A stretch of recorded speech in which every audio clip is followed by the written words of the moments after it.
सहा चरणाचा पारमार्थिक साधनेची अनुकूलता जीवनात निर्माण व्हावी याकरता भगवंता तू करुणाघन आहेस, उपकार करणं हा तुझा स्वभाव आहे. ती साधना बळकट होण्याकरता आमच्यावर तू एक उपकार कर. कोणता उपकार कर आणि कसा कर याची कारण मीमांसा करणारा अभंग सेवेकरता निवडला. विठ्ठल विठ्ठल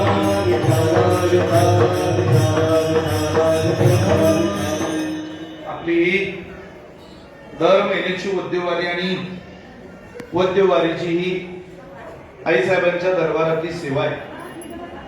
ही स्वरूप असलेल्या जगन्माता, कृपेचा सागर असलेल्या आदिशक्ती मुक्ताबाई आणि आईसाहेबांच्या असीम अपार आणि अपूर्व अशा कृपानुग्रहामध्ये आईसाहेबांच्या कृपा सानिध्यामध्ये राहणारे आपण सगळे वारकरी आहोत. दर महिन्याला नियमित आपण आईसाहेबांच्या वारीला येतच असतो, परंतु प्रत्येक वारीचं एक आगळं वेगळं महत्व आहे.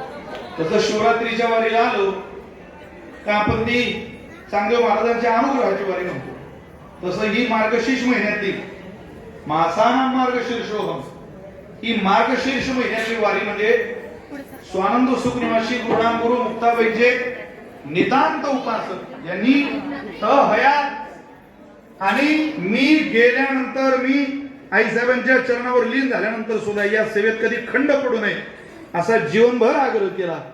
अशा स्वानंद सुख निवासी झेंडूजी महाराजांच्या पुण्यतिथीची वारी आहे.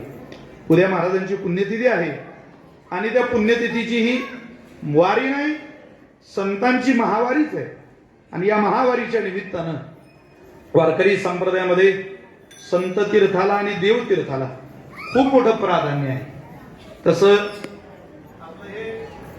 संत तीर्थ, ज्या तीर्थाला देवानी यावं, नामा मने घरी आवडीचे स्थळ, कन्हेर कमळ उदय झाला, भगवंताच्या आवडीचं स्थान, अगदी संतांच्या आवडीचं स्थान आणि जीवाच्याही आवडीचं स्थान हे असं स्थान आहे.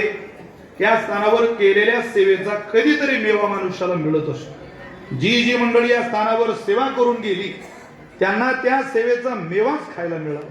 त्या सेवेचा परिणाम खूप चांगला झाला. कोणत्याही सेवेचा बदल होत असतो आणि तो चांगला बदल घडून घ्यायचा असेल तर सेवा सुद्धा चांगल्या अधिष्ठानाला घडणं फार गरजेचं आहे.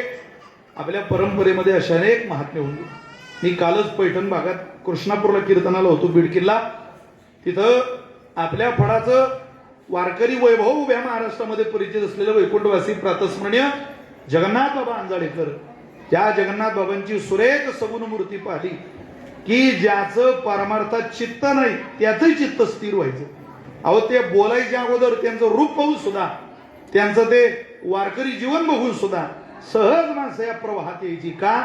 तो त्यांच्या उपासनेचा बदल आहे, त्यांच्या उपासनेचा तो खूप मोठा परिणाम आहे. त्यामुळं झेंडूजी महाराज, मुकुंद महाराज, अगदी सद्गुरू सखाराम महाराज या सगळ्या फड परंपरेनं वैभवात संपन्न असलेला हा आदिशक्ती मुक्ताबाईचा वैभव संपन्न फड आहे. या फडाची सेवा आज माझ्या पदरात आपण सगळ्यांनी मिळून घातली. मगाशी आलो, आज वेळ होता जरा हरिपाठाला बसू.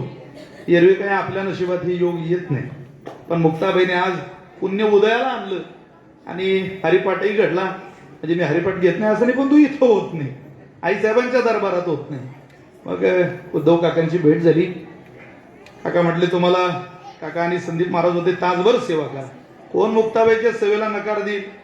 अहो, या सेवे करता चांगदेव महाराजांना 1400 वर्षाचं व्हावं लागलं. 1400 वर्षाच्या चांगदेव महाराजांना सेवा मिळाली. त्यावेळेला ते म्हटले आज खऱ्या अर्थानं सुरुवात आहे. चांगदेव म्हणे आजी जन्मालो, गुरुपुत्र झालो मुक्ताईचा. सुरुवात जिथं 1400 वर्षावर फुली मारून चांगदेव महाराज करतात, तिथं जर आपल्याला सहज मिळत असेल, औचिताची हाती ठेवा, दिली सेवा न करता तो म्हटलं आपला काही ठेवा नाही. पण मुक्ताबाईच्या आपल्यावर सगळ्या लेकरांवर असीम कृपा आहे की सेवा नसतानाही त्या आपल्याला सांभाळून घेतात, त्या आपल्याला पदराखाली घेतात. आणि अशा आईसाहेबांच्या कृपेच्या पाखराचं आज आपल्यावर मुक्ताबाईंनी पांघरून घातलं. जे सगळ्यांचीच इच्छा होती आणि काही महाराजांनी जाहीर केलं होतं, मात्र काही सेवा नाकारता आली नाही. तुम्हाला सगळ्यांच्या साक्षीनं आपले धनराजी महाराज आहेत, अमोल महाराज आहेत, चाल झालेले आमचे दीपक महाराज, आमचे लखन महाराज आदी करून सगळे मुक्ताबाईचे वारकरी या सगळ्यांप्रती करुणा व्यक्त करून मिळालेल्या वेळेमध्ये वेळेच्या आत सेवा पूर्णतेला नेण्याचा प्रयत्न करतो. विठ्ठल